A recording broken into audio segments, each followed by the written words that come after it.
muito bem-vindos ao Projeto Chapecó. Hoje, dia 23 de abril de 2025, uma quarta-feira. Hoje que começou oficialmente o velório público do Papa Francisco, que faleceu há uns 3 dias atrás, né? Ficou 2, 3 dias velando na capela da casa onde ele morava. E agora, nessa madrugada de terça para quarta aqui no Brasil, começou às 5 horas da manhã no horário brasileiro, o velório público na capela da Basílica de São Pedro, no Vaticano. Eu estive lá em setembro, recente, conheci lá o Vaticano, a Basílica, enfim. Está acontecendo lá, vocês devem estar acompanhando as notícias da morte do Papa. Mas hoje eu estou aqui para falar para vocês sobre teorias da conspiração. Tem pelo menos 3 teorias da conspiração. Uma delas é sobre Apocalipse, as 7 colinas de Roma. Vamos ver quais são elas, o que é essa interpretação. Outra é sobre profecias de Nostradamus, se elas de fato existem, sobre o Papa Negro e tal. E outra é sobre a profecia de São Malaquias, tá? Enfim, vamos falar sobre isso, vai ser bem legal. Lembrando que, se você não é inscrito aqui no canal, se inscreva, deixe seu like e mande pro seu amigo para que ele saiba sobre isso tudo, né? Sobre as teorias do fim do mundo. Lembrando que o Projeto Chapecó é patrocinado por Gás Fajol, fábrica de joias, que está aqui em Chapecó, mas que envia para todo o Brasil. Entre no site gasfajol.com.br e compre sua joia, anel, aliança. Já que nós estamos falando de catolicismo, é uma fábrica de joias, então eles fazem também, tá? Pendentes, pingentes católicos lá da fé que você tiver, enfim. É uma fábrica de joias, não é uma fábrica exclusiva evangélica, não é porque faz propaganda num canal evangélico que vai ter só produtos evangélicos. Então, você que é católico, você que é de outra fé, tem vários produtos lá que você pode encomendar, tá bom? Vamos lá, então. Bom, primeiro, para quem não me conhece, eu sou o Carlos Ribas, eu tenho um programa aqui toda quarta-feira chamado Projeto Chapecó, esse aqui, que a gente faz estudos bíblicos inteligentes. Mas segunda-feira nós temos o Carlos Ribas Responde, às 21 horas, com perguntas e respostas. E na sexta-feira nós temos o Na Guerra, que está com uma série bem legal, Contos de um Ex-Satanista, falando sobre o meu livro Bruxaria. Esse livro aqui, comemorando 10 anos do lançamento deste livro, Bruxaria, o Desvendar de Segredos Ocultos. Então, assista. Essa semana a gente já está gravando todo o pacote de episódios do Contos de um Ex-Satanista. Quem é inscrito no canal assiste toda sexta-feira, 21 horas, completamente gratuito. Mas quem é membro do canal, aqueles que se tornam membros e pagam por mês R$14 ou R$7, tem os valorzinhos bem baixinhos, é menos que um hambúrguer do McDonald's, eles assistem antes. Então a gente faz a gravação de 3, 4 episódios adiantados. Os que são membros do canal já assistem antes. Então é uma vantagem você que é ansioso aí a tornar-se membro para poder assistir. Lembrando também que o livro Médicos foi concluído. Já tenho aqui os manuscritos da diagramação nas minhas mãos.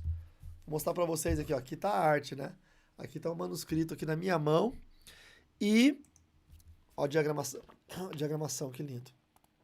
240 páginas ilustradas. Para quem comprou na pré-venda, a entrega vai começar na primeira semana de maio. Antes de terminar o mês de abril, hoje é 23, antes de terminar o mês de abril, a gente já vai começar a receber os primeiros exemplares aqui. Segundo a previsão da gráfica, tá? Mas vamos ver que se de repente a gráfica atrasa, a gente vai jogar para a primeira semana de maio, porque tem o feriadão de 1º de maio, né? Então você que comprou na pré-venda, assim que chegar os primeiros exemplares, nós vamos fazer uma live aqui, eu autografando os livros da pré-venda e enviando para vocês, tá bom? Então, link na descrição para quem quer comprar ainda o Médicos na pré-venda. O que mais? Bom, vamos lá então. Vamos falar sobre a morte do Papa. Eu fiz um monte de anotações aqui, e eu vou deixar essas anotações na descrição também para vocês poderem acompanhar, tá? Os textos que eu montei para vocês. Então eu vou ler, né, para não me perder aqui na ordem dos fatos, para ficar tudo bem explicadinho. Lembrando também que eu quero desejar minhas condolências aos católicos, que eu não tenho problema nenhum de chamar os católicos de irmãos, tá bom? Não tem problema nenhum de chamar os meus irmãos católicos, mas eles acreditam na Maria, não sei o que, nós também acreditamos na Maria, nós não prestamos culto a Maria e nós não cremos no que a Igreja Católica prega, que Maria foi assunta ao céu, nós não acreditamos nisso, nem na intercessão dos santos, nem no purgatório. Então tem algumas doutrinas que nos separam dos católicos, que são doutrinas que foram inseridas no cristianismo muito depois do período patrístico da igreja, dos apóstolos, dos pais da igreja. E aí, com a Reforma Protestante, no século XVI, os protestantes, aqueles que protestam contra essas inserções doutrinárias, seguiram a fé cristã pura, tal qual era lá na época dos apóstolos. Então, os primeiros 3, 4 séculos, uma fé pura. Quarto para quinto século, entrada da Idade Média, começou a entrar paganismo, os cultos pagãos e etc. dentro do catolicismo, do cristianismo, até o século XVI, quando houve o siso na Reforma Protestante. Então a gente teve uma fé pura 4 séculos no começo e do século XVI para cá, mais 5 séculos depois. Mas somos cristãos e eu oro a Deus que os católicos tenham a sabedoria vinda do alto e a unção dada pelo Espírito Santo para abrir os olhos, para cair as escamas de que existem muitos ritos, muitos dogmas, muitos ensinos dentro da Igreja Católica que não são bíblicos. E você pode dizer, mas é que a Bíblia é só um livro, existe a cultura, tinha cultura. Sim, então pegue todos os ritos católicos e pesquise a origem, tá? Você vai se assustar, você que é católico, com ritos que são oriundos do paganismo e alguns até da bruxaria e do satanismo. Então, eu oro a Deus que o Espírito Santo possa tocar com sabedoria no coração, na mente dos meus irmãos católicos, para que as escamas caiam e para que eles possam ver de verdade a maravilhosa luz de Cristo. Agora, as minhas condolências, né? Morreu o líder da Igreja Católica, o Papa, nós já sabíamos, ele estava bem idoso, 88 anos, enfermo. Sofreu, querido. Eu tenho muita compaixão, independente do segmento religioso, qualquer que seja, porque é um ser humano e é um idoso, né? Então eu tenho muita compaixão por isso. Mas, com a morte do Papa Francisco, o argentino, ele ficou acho que 12 anos em frente à Igreja Católica, foi um pouco tempo, começaram então a surgir muitas teorias conspiratórias, ok? Então, qual que é o objetivo desse vídeo? Falar sobre pelo menos as 3 maiores delas e explicar a minha visão sobre isso e o que se de fato tem sentido ou não. Então, vamos lá. Alguns vão dizer que a morte do Papa Francisco vai abrir o tempo para o anticristo, tá? Então, qual que é a teoria, né? Que a morte do Papa idoso dá lugar ao último Papa, que seria o falso profeta, ou até mesmo o próprio anticristo. Nós vamos falar sobre isso depois, tá? Também a teoria de que Nostradamus falou sobre esse Papa negro, que é uma teoria que o Nostradamus teria previsto o último Papa negro antes do fim do mundo, tá? E que a profecia de São Malaquias diria que o último Papa vai ser Pedro, o Romano, tá? Então, enfim. Então a gente vai ver essas 2 profecias e a profecia ou a escatologia de Apocalipse sobre as 7 colunas. Está lá em Apocalipse 17:9, que menciona uma mulher montada sobre 7 montes. Apocalipse 17:9. Deixa eu até pegar minha Bíblia aqui para mostrar para vocês, né? Então vocês já percebem que a gente tem uma... Vou pegar minha tradução preferida. A gente tem bastante coisa para pensar hoje, para falar. Enfim. Apocalipse 17:9. É sobre a besta, né? A grande prostituta e a besta. Aí no 17:9 tem esse texto aí que também gerou algumas, vamos dizer assim, teorias conspiratórias, se eu posso usar esse termo, ou, para não piorar, algumas interpretações equivocadas, tá? Vamos falar isso que fica mais fácil. Deixa eu botar aqui. Deixa eu ver se o 10 também...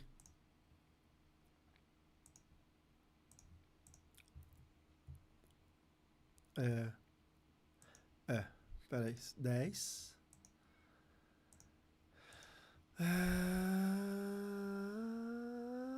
10 e 11, então tem que ser o 9. Não, o 9 já foi. Então, o 10 e o 11. Vou jogar aqui na tela para vocês também, tá? O 10 e o 11. Pronto.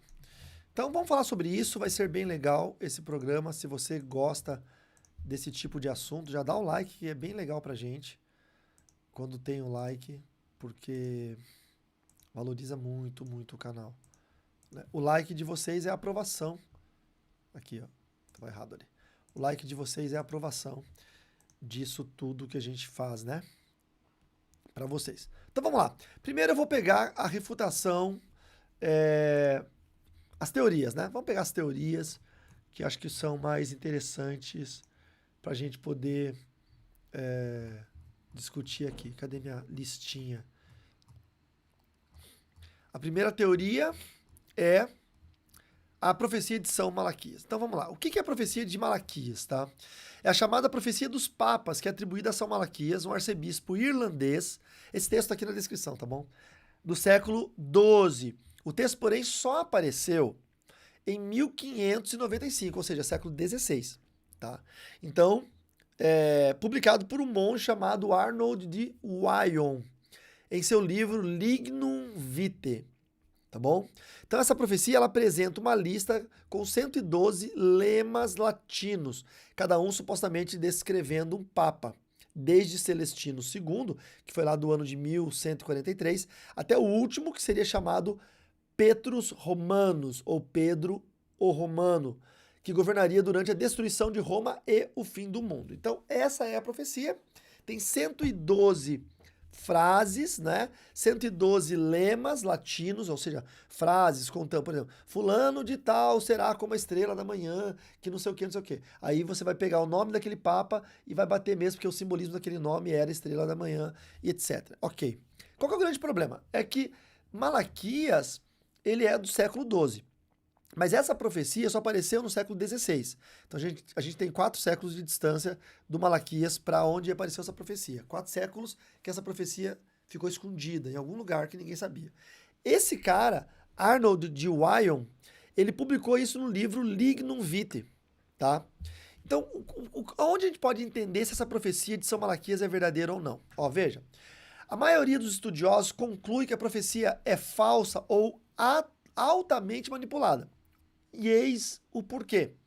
A autenticidade dela é duvidosa porque não há registro dessa profecia antes de 1595.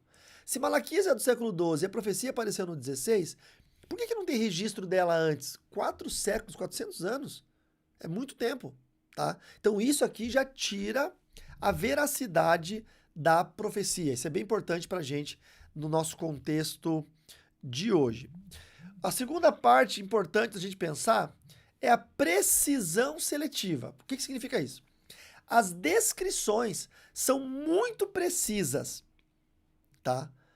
Lá de Celestino II, que é de 1143, até os papas que aparecem em 1590. Então, de 1143 a 1590, as previsões, as descrições, não é? Esses lemas latinos são muito precisos em relação a esses papas. Então, assim, vamos pegar lá um exemplo. Deixa eu pegar aqui se eu acho essas 112 lemas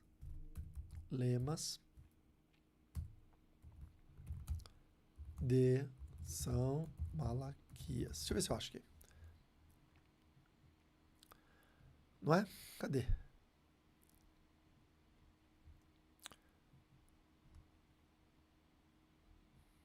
Deixa eu ver se eu tenho aqui algum texto que diz os 112. É muita coisa, né?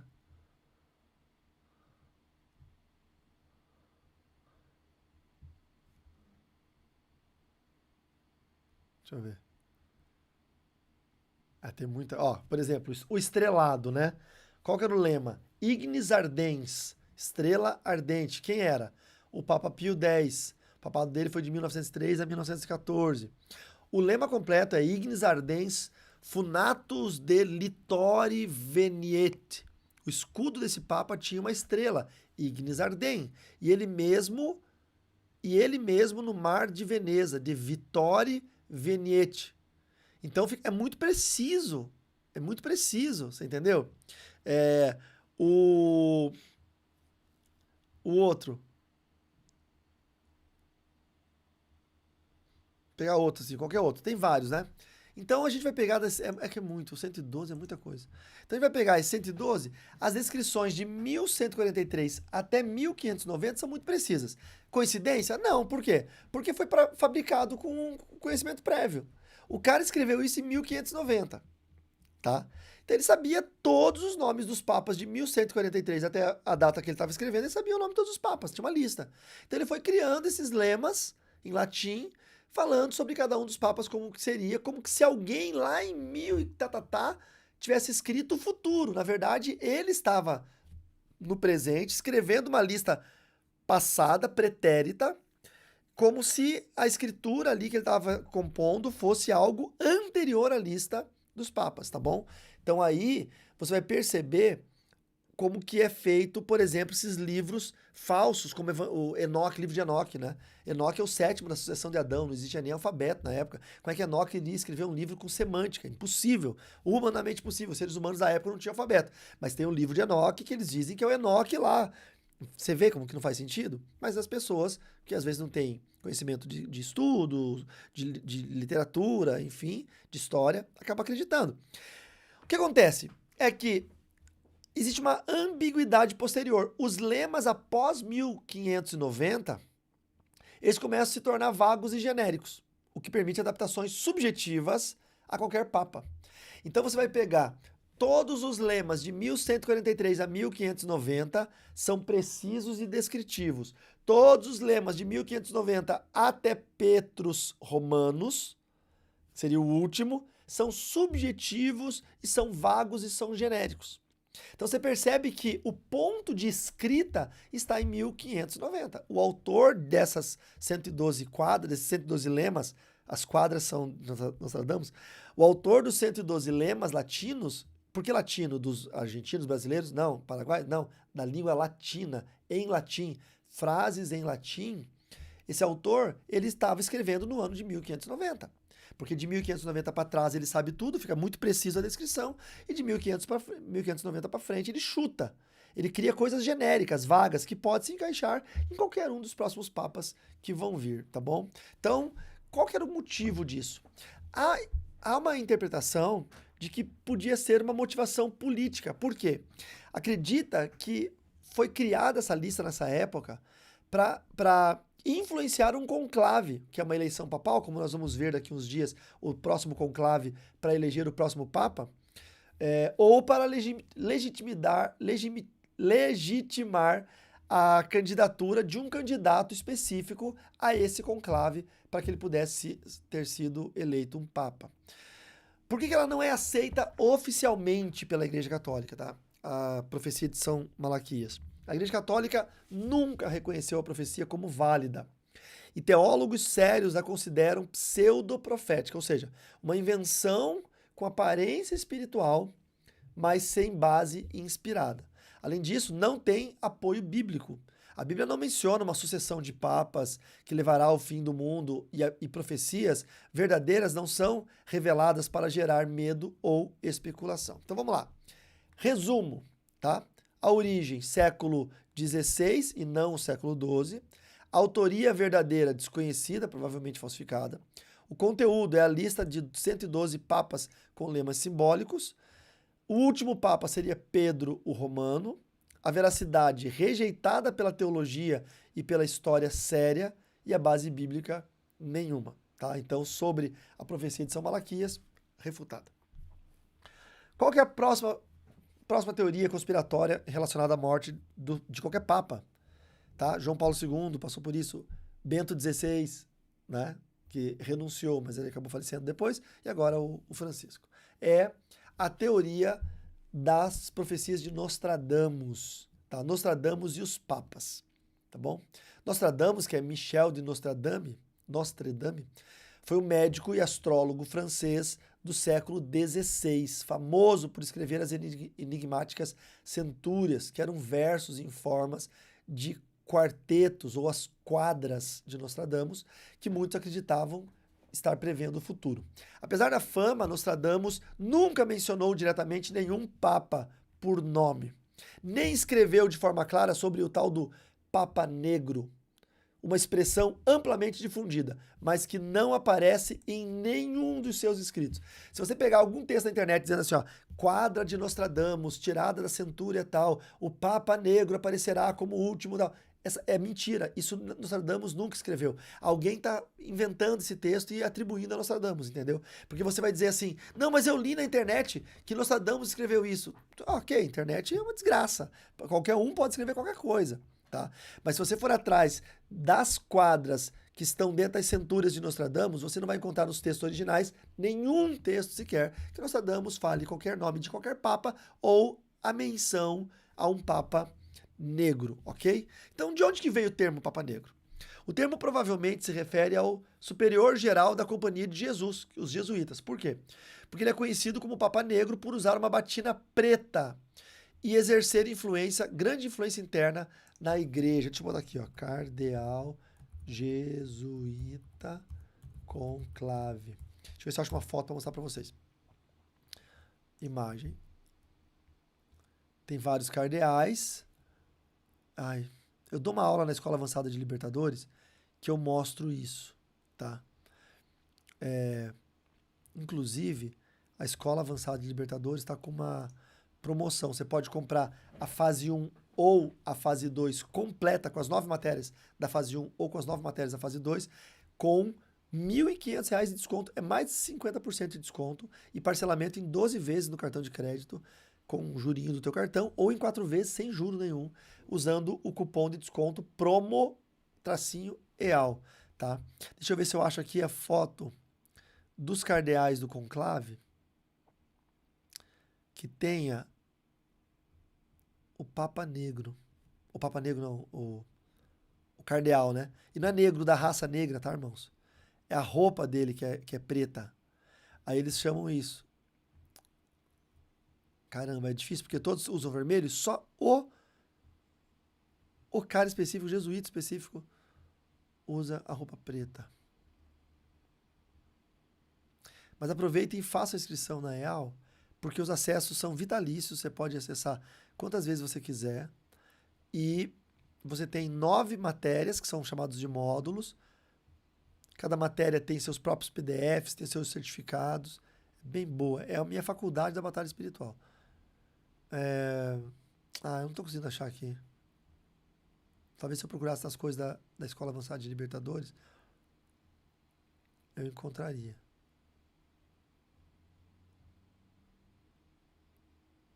Cadê? Não vai. Enfim, tá? Mas é por isso. Vamos seguir aqui o nosso... Então, o Papa Preto seria por usar uma batina preta por causa dos jesuítas, ok? Só que tem um detalhe, o Papa Francisco, ele foi o primeiro Papa jesuíta, tá? E ele não usou batina preta, entendeu? Ele foi eleito e aí muitos associaram isso à profecia de forma infundada. Por quê? Porque ele era o Papa jesuíta. E ele morreu e o anticristo não veio e o mundo não acabou. Então, mesmo que a profecia fosse verdadeira, e ela não é, Nostradamus nunca profetizou isso, ainda assim não teria se cumprido. Os trechos atribuídos a Nostradamus, sem a base clara, né?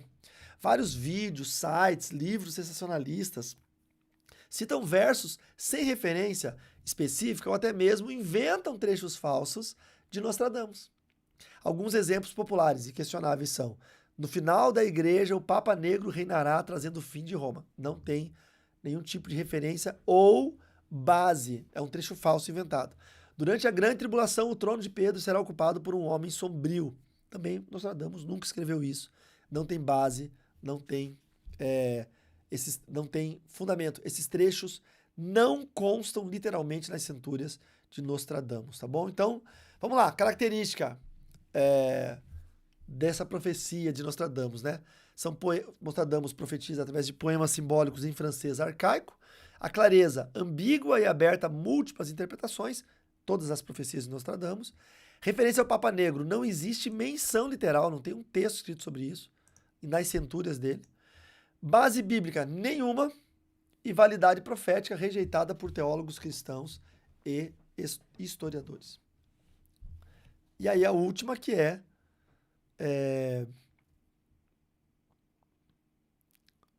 Bom, antes disso, eu falar um negócio para vocês sobre 1 João, capítulo 4, verso 1, tá? É importante deixa eu botar na tela aqui para vocês. 1 João, capítulo 4, verso 1. Cadê? Tá na tela. Já diz o profeta Fausto Silva aqui. Quem sabe, faz ao vivo. Ó, 1 João 4:1. Amados, não deem crédito a qualquer espírito, mas provem os espíritos para ver se procedem de Deus, porque muitos falsos profetas têm saído mundo afora. Ok? Bom, vamos ver aqui sobre a profecia ou a escatologia das 7 colinas mencionadas em Apocalipse 17:9. Vamos ver o texto, né? O texto é esse. Aqui está a mente quem tem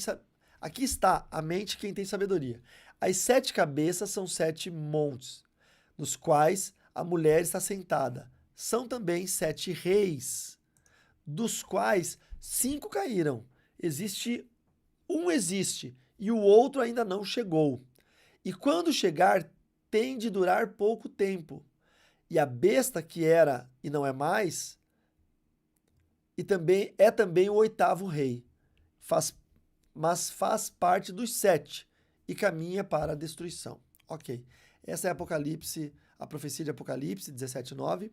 Então, o que diz essa profecia? Está falando sobre a grande meretriz, não é? No verso 9 do capítulo 17. Aqui está o sentido que tem sabedoria. As 7 cabeças são 7 montes, sobre os quais a mulher está sentada. E aí vem, então, a teoria das 7 colinas de Roma, né? 7 colinas em Roma. Então, isso é fato, tá? Sim, Roma é conhecida pelas 7 colinas, tá? Então, isso é fato. Eu vou colocar na tela para vocês quais são as 7 colinas de Roma. Eita, eu tinha colocado aqui, mas deu errado. Não consigo? Não, vou fazer na mão mesmo, na unha.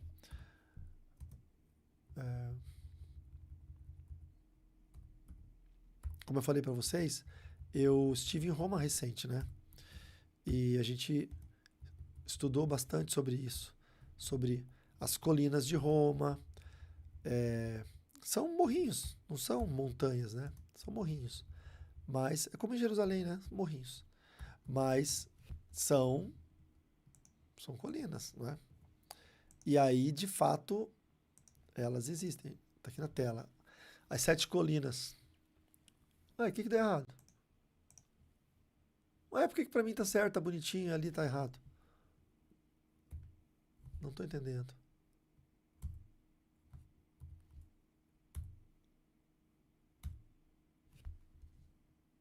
Falando que tá dando errado esse negócio.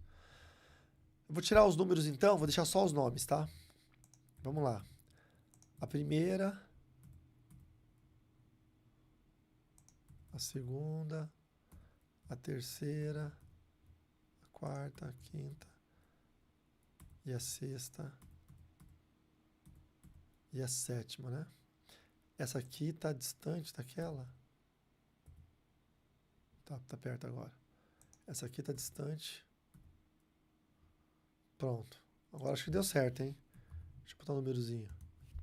Agora vai dar certo. Então vamos lá. Primeira, Palatino, tá? Primeira colina de Roma.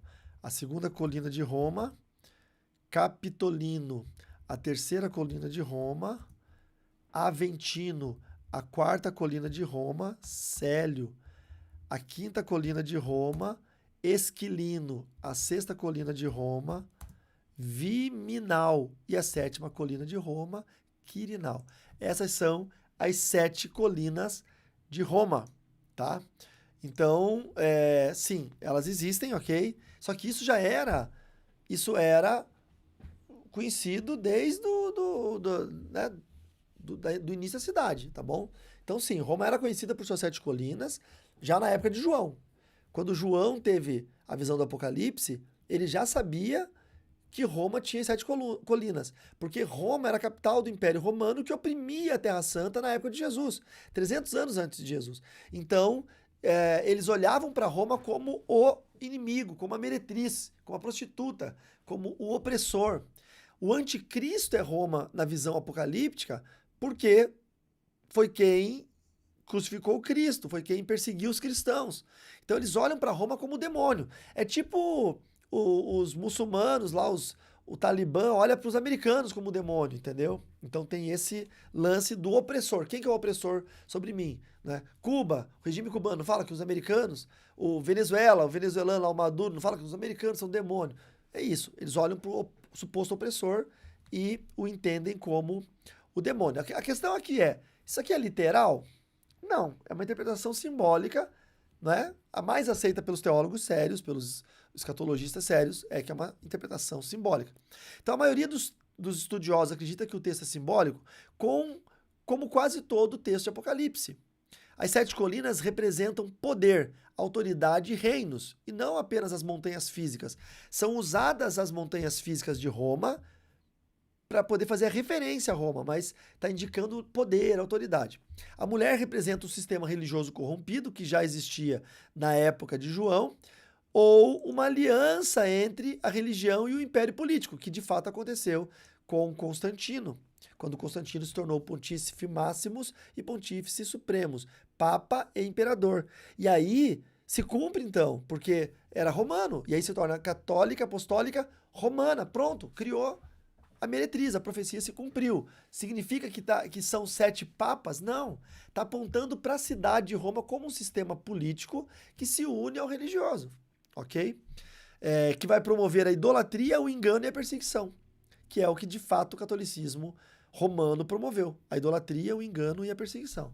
Apocalipse 17 também associa as 7 cabeças com 7 reis, né? O versículo 10 fala sobre isso, reforçando a ideia de que são sistemas de governo ou impérios, e não as colinas geográficas, literalmente. Ah, mas os papas não são reis, eles são pontífices, e o Vaticano se tornou uma nação-estado, mas eles não são considerados reis, ok? Então a gente vai pegar que a mulher, ou a meretriz, é o sistema religioso corrompido, as 7 colinas são reinos ou poderes mundiais e não uma geografia, e Roma é um possível símbolo, mas não exclusiva. E a escatologia aponta para o domínio global, a oposição de Deus, e não para especificamente um local, tá bom? Vamos lá, vamos pegar a hipótese agora das 7 colinas serem 7 papas, tá bom? Alguns teóricos sugerem que as 7 colinas seriam 7 papas e que reinam desde a fundação do Estado do Vaticano. E aí faz sentido, porque o Estado do Vaticano iniciou em 1929, tá? Então qual que é a ideia por trás disso? Cada colina representa um papa, ao chegar no 7º, viria a queda de Roma ou o anticristo. Só que aí tem um erro, né? Essa hipótese tem falhas graves. A primeira falha, a Bíblia diz que os montes são reis, né? São montes e reis, e não papas. Tá? E há uma diferença entre o papado e a monarquia. Há uma diferença. Tá? O Papa não recebe salário, o Papa é voluntário, etc. O rei não, o rei é detentor do Estado, o Estado é dele. Então tem muitas diferenças políticas. Tá?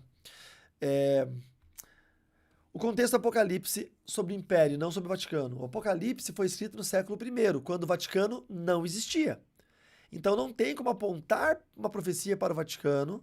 Ah, mas a profecia não é para o futuro? Sim, só que antes do Vaticano surgir em 1929, antes disso, teve muitos impérios romanos que tiveram reis, imperadores. Então, por que a profecia se cumpriria só no Vaticano e não em outro tempo anterior? Você entende? O foco do texto não está no confronto entre o reino de Deus e sistemas mundanos corruptos, como a Roma imperial, e nem sobre uma futura sede religiosa, mas sobre a oposição ao projeto de Deus na Terra. Porque o livro do Apocalipse está ligado à estrutura do reino de Deus na Terra, e não a uma religião, uma igreja ou um centro de poder de uma denominação, tá bom? 7. O 7 é um número simbólico que se repete muitas vezes na Bíblia, como 12, por exemplo. Então a gente sempre tem que entender que na literatura bíblica existem números que são frequentemente repetidos para representar alguma coisa. O 7 representa a plenitude ou totalidade. Então, as 7 colinas provavelmente representam a totalidade do domínio humano corrompido, os impérios do mundo que se opõem a Deus. Não são explicitamente 7 papas literais. Tá, mas e aí? A história se sustenta na teoria? Não. Por que não? Porque desde a fundação do Vaticano como Estado em 1929, tiveram já 8 papas. Francisco foi o 8º. Pio XI, Pio XII, João XXIII, Paulo VI, João Paulo I, João Paulo II, Bento XVI e Francisco. Tiveram 8. Deveria o 7º ser o último papa, aí o 8º ser o papa que já era o anticristo, já tinha acabado o mundo. Seria Francisco. E seria o Papa Negro. Aí bateria bem com a teoria da falsa profecia de Nostradamus. Lembrando que eu falei agora há pouco. Essa profecia do Papa Negro não existe. Mas encaixaria bem. Porque ele era jesuíta, era o que usava batina preta, bababá. Morreu. E não aconteceu nada.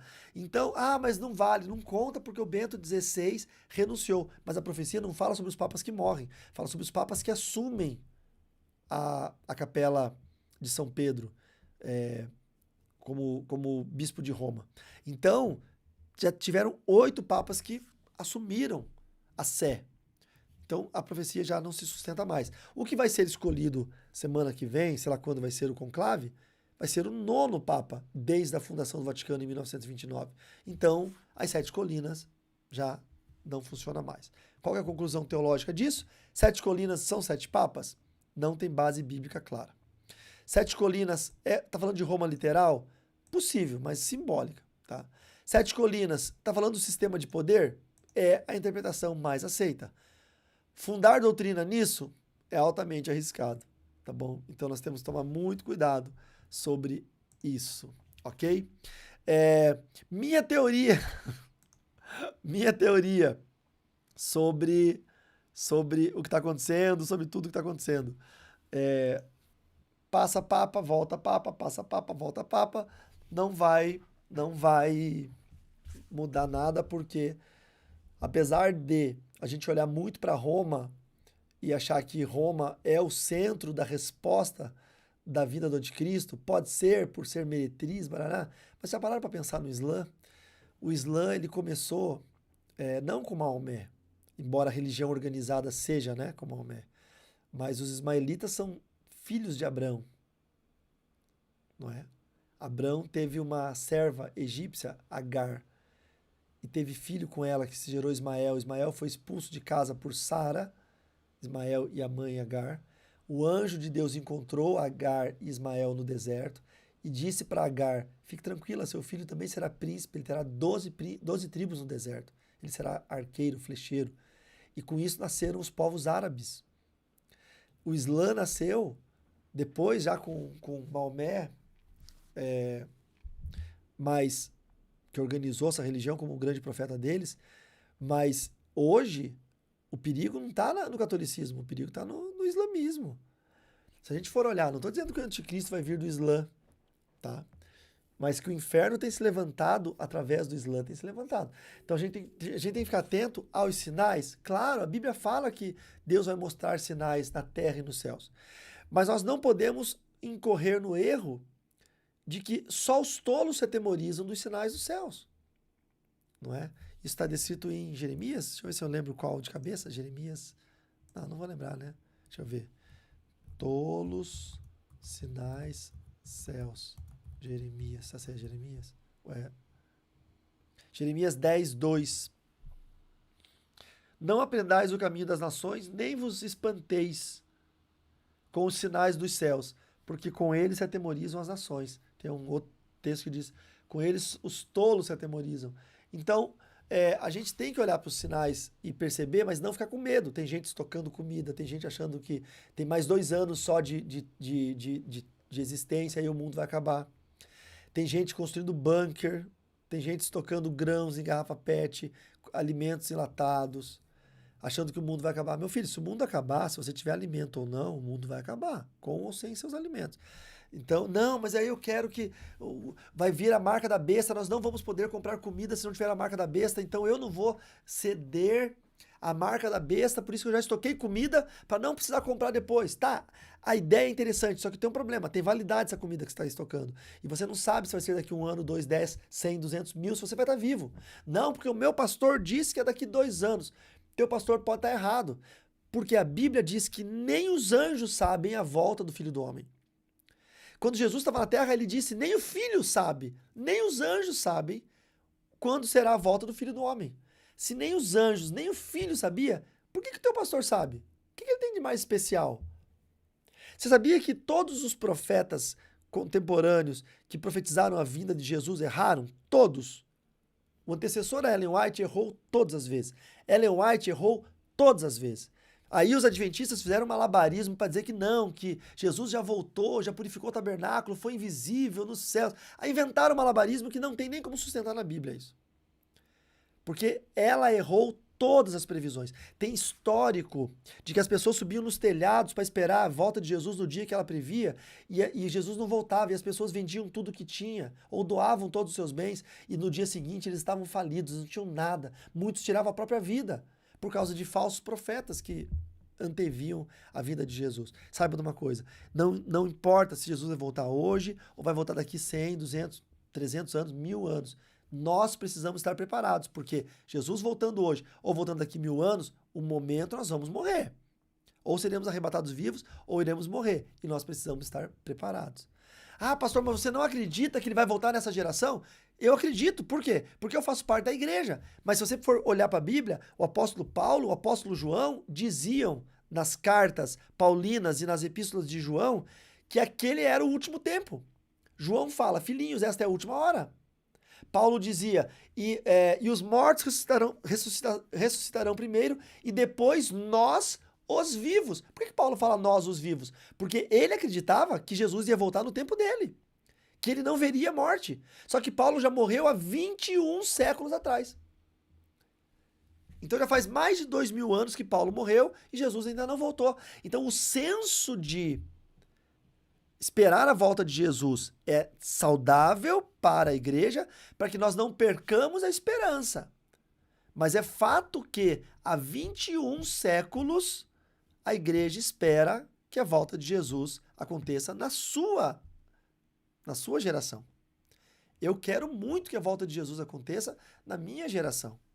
Eu não desejo que os meus filhos, meus netos, meus bisnetos passem por tribulações, perseguições, governo anticristo. Eu gostaria muito que Jesus voltasse e nos arrebatasse.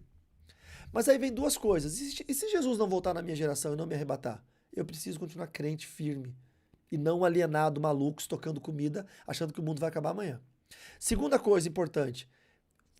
Você que está achando que o mundo vai acabar amanhã, você ganhou todos os seus amigos para Jesus? Você ganhou toda a sua família para Jesus? Ou você é tamanho egoísta que você quer que Jesus volte hoje, mas o seu pai que se lasque, que vá para o inferno? Seu irmão mais velho que se lasque, que vá para o inferno? Será que você está tão pilhado e a conspiração está tão forte no seu coração que você está desejando que os teus amigos vão para o inferno a eternidade inteira porque você só quer que Jesus volte hoje? Pensa nisso. A volta de Jesus ela é maravilhosa para uns, mas ela é terrível para outros.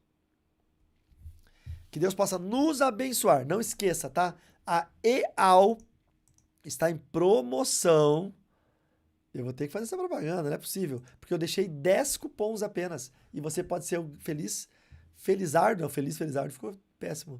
De fazer parte disso.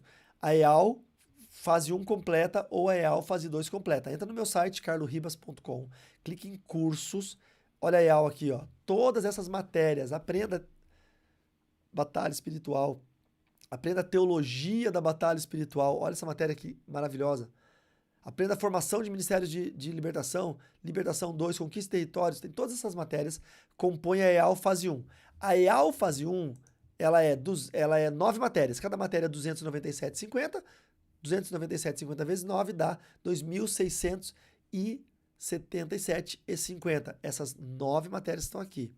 Mas eu posso comprar com o cupom de desconto que está aqui, promo EAL, e ganhar mais de 50% de desconto. Como é que eu faço? Eu vou aqui em aplicar cupom, tá vendo aqui? Escrevo promo-EAL. Pastor, você escreveu em minúsculo e aqui na tela está maiúsculo, não importa. Minúsculo ou maiúsculo, desde que você escreva certo. promo -EAL sem espaço, tudo junto. Fez isso, aplicou o cupom, olha aqui, ele remove 1.500 e você vai pagar só 1.177,50. Pode parcelar em 4 vezes sem juros ou até 12 vezes no cartão, aí tem um jurinho. Clica aqui em finalizar, tá? E aí você vai fazer o pagamento lá no cartão. Detalhe, pensa comigo, 1.117 em 12 vezes, você vai pagar aí R$100 por mês para ter 9 matérias, mais de 110 horas aulas gravadas, acesso vitalício, PDF de todas as matérias, um certificado por matéria, são 9 certificados para você estudar na EAL, Escola Avançada de Libertadores. Quer comprar a fase 2 também? O mesmo cupom funciona para a fase 2. Se você comprar a fase 1 completa e a fase 2 completa, você ganha R$3.000 de desconto. Você não pode perder, meu irmão. Em vez de você ficar doido com teorias conspiratórias, vá estudar, vá se municiar para ganhar almas, para vencer as trevas. Ó, EAL fase 2 completa. Clica aqui, ó. Tá vendo, ó? Eu já coloquei o cupom no meu carrinho de compras. Então, bem provável que a hora que eu clicar para comprar, já vai ativar o cupom automaticamente. Quer ver? Ó, adicionar ao carrinho. Vamos ver. É bem provável. Ó, tá EAL fase 1, EAL fase 2.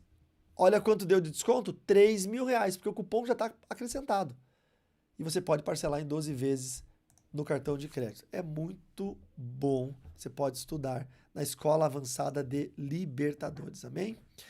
É isso aí, meu povo. Agradeço mais uma vez a Gás Fajol, Fábrica de Joias, que tem nos apoiado sempre, nos abençoado com o seu apoio, com a sua ajuda.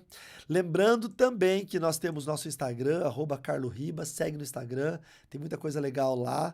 Se você quiser nos ajudar com ofertas missionárias e obras sociais, nós temos ajudado os missionários da Jocum Sem Fronteiras em Curitiba, e você pode fazer parte disso. Faça uma oferta mensal de qualquer valor e coloque na descrição do Pix oferta missionária para a gente poder destinar isso ao campo missionário, tá bom? E se você não é inscrito, inscreva-se no canal, deixe o seu like e comente aqui embaixo o que você achou desse estudo, tá? Eu te espero sexta-feira no Na Guerra, lembrando que o Na Guerra, ele tá na série Contos de um Ex-Satanista, e se você é membro pagante do canal, R$7, R$6,99 por mês ou R$14 por mês, é uma coisa assim, você tem os episódios que eu gravo. Eu sempre gravo em blocos, então essa semana eu vou gravar blocos de episódios, você recebe todos antecipadamente, você não precisa esperar nas sextas-feiras. Ah, pastor, mas eu não quero pagar para assistir. Tudo bem, toda sexta-feira, 21 horas, tem um novo episódio de graça para você aqui no YouTube. Que Deus possa te abençoar poderosamente, em nome do Senhor Jesus. Tchau, tchau.